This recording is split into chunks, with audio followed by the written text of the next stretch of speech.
Hey, what's up everybody? I'm Rob from Whitelines and welcome back to another Quickfire episode. Today we're going to be taking a look at this, the Marauder Snowboard from Borealis. Now 3 years ago I'd never even heard of this brand, and now this is one of my all-time favourite snowboards. So kicking us off, what kind of snowboard is the Marauder? Well, it shouldn't come as a surprise from looking at it that it's catering to riders who want something for deep days, lapping trees in your home resort, slashing through an open powder field, or hunting out wind lips to burst open. But as an added bonus, I found it to be pretty great for cruising the pistes as well. And what about the shape? Well, the graphics certainly match the outline. It's got that big blunted off tiger shark style nose, and that runs back to this punchy little fishtail. It's also substantially wider through the waist than your average snowboard, which increases its overall surface area, and the tapered outline and the reduced volume in the tail all come together to create a virtually unsinkable board.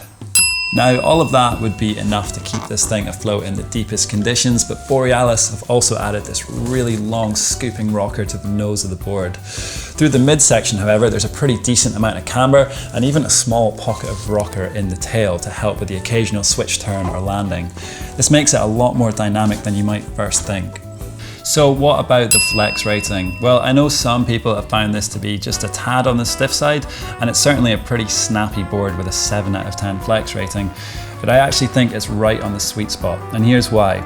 Boards of these shorter, wider dimensions sometimes have a tendency to bounce around and shatter in the nose when conditions are anything less than perfect, but what they've done with the Marauder is layer up that wood core with a more responsive triax fiberglass and then strategically placed carbon stringers interwoven with Kevlar stringers through the core. This means that the board is able to soak up any unwanted vibrations and still stay super reactive underfoot. I've taken this out on some of the slushiest, bumpiest and rutted conditions of the season, and I was genuinely blown away with how smooth and easy to ride it felt. Now, what about my favourite feature? Well, it's pretty hard for me to pin down just one thing, but I do think sometimes you can just look at a board and already get a sense of how it's going to ride. And this is one of the best examples I can think of. Right out of the box, you just know it's going to live up to its name and appearance. It honestly does move a bit like a shark. You get this super smooth progressive turn initiation at the nose, and then that proper flick of the tail right at the end of your turns. Right then, who is this snowboard best suited to? Well, listen, it's obviously a pretty niche shape, and a lot of riders out there tend to gravitate towards having a more conventional all-rounder to ride in most conditions.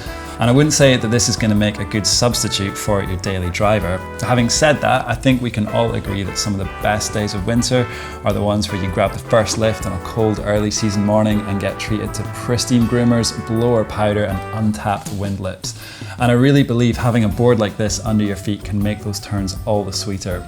So if you're confident riding in all conditions and looking to add something a little more specific to your quiver, I cannot say enough good things about this one. Okay, so what is my verdict? Well, the Marauder won a Whitelines 100 award in its debut season, so it's no secret just how much we love it. I also really like Borealis' more sustainable approach to snowboard construction. The only thing worth noting that's new for this year is that they've added one more size, so it's now available in a 154 and a 158, but other than that, it remains completely unchanged, which is no bad thing, because for me, this board is pretty close to perfect. That's it from me, thanks for watching, and if you want any more information, you can check out our full review for the Marauder over on the Whitelines website. I've stuck a link to that down below. Let me know if you've got any questions about this board, and don't forget to subscribe to the channel for more Quickfire reviews this season. Thanks guys, see you next time.